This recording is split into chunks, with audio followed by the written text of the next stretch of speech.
Today, what was inside the cube? Well, it wasn't candy like we'd hoped.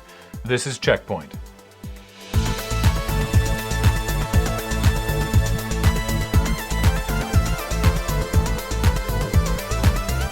Welcome to CheckPoint. Hey Graham, fist bump! Yeah!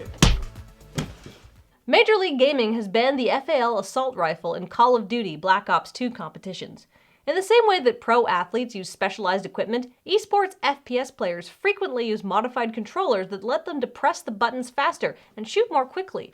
In the case of the FAL though, a player with one of those controllers can actually fire the gun manually faster than the fully automatic setting, and without the recoil drawback the game puts on a fully auto gun. If this worked in real life, you'd have the military recruiting piano players with their fast fingers.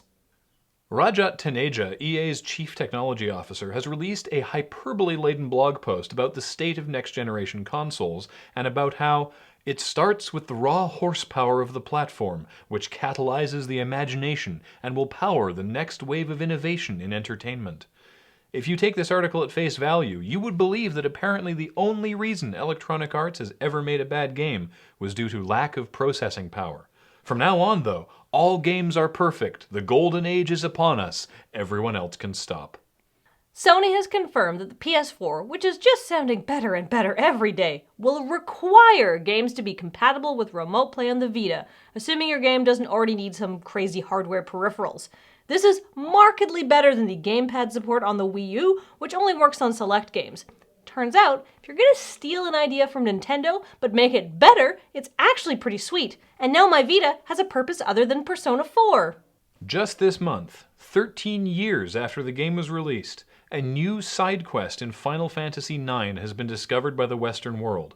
Previously only referenced in a Japanese Final Fantasy book from 2002, and unheard of on North American or European websites, the side quest centers around repeatedly talking to the Nero brothers in Lindblum after at least 9 different world events, following which you receive a Protect Ring.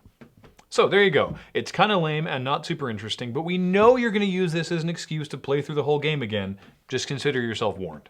Germany's Federal Commissioner for Data Protection and Freedom of Information is concerned about the Xbox One, specifically about the new Kinect and that whole "it's always watching and listening even when the Xbox isn't running" thing.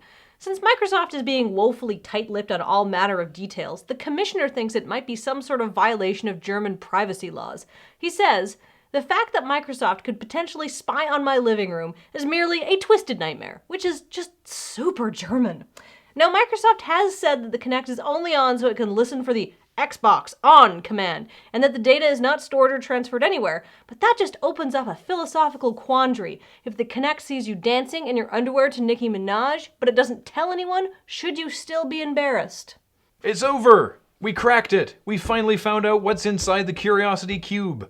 Brian Henderson of Edinburgh, Scotland, clicked the last cubelet to reveal his life-changing prize. He will become God. Not God, not even Peter Molyneux has that power. No, the god of Molyneux's next game, Goddess. Henderson will work with the developer, 22 Cans, to literally lord over the game and share in any profits the game may generate. That last part does actually make it kind of life-changing and awesome, while at the same time not making Molyneux's original speech any less pompous and hyperbolic. So now, looking back on it, what did we really find at the center of the cube? An ad for Peter Molyneux's next game. Let's face it, folks, the man is a genius. Wow! In fact, Peter Molyneux is such a genius, we should high five! How about we just shake hands? All right, fine. Ugh!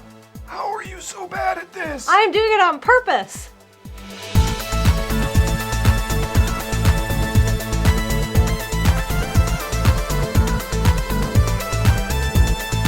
Coming up, 2 years after Microsoft bought them, the Xbox One will use Skype voice technology. Fucking finally. Good day, folks. We hear from a lot of you that you like the show, which is awesome, but you should know that we have other shows as well. We'd love it if you check out LoadingReadyRun.com for all of our stuff. Like our weekly sketch comedy show, Loading Ready Run. Or Unskippable, where we make fun of bad video game cutscenes. Or Feed Dump, where funny people meet stupid news. Or Strip Search, which you probably already know about. And tons of other things. Podcasts, vidcasts, sex tapes, not actually sex tapes, maybe one sex tape. other stuff. And a great community. So please come join us. Please, I'm so lonely.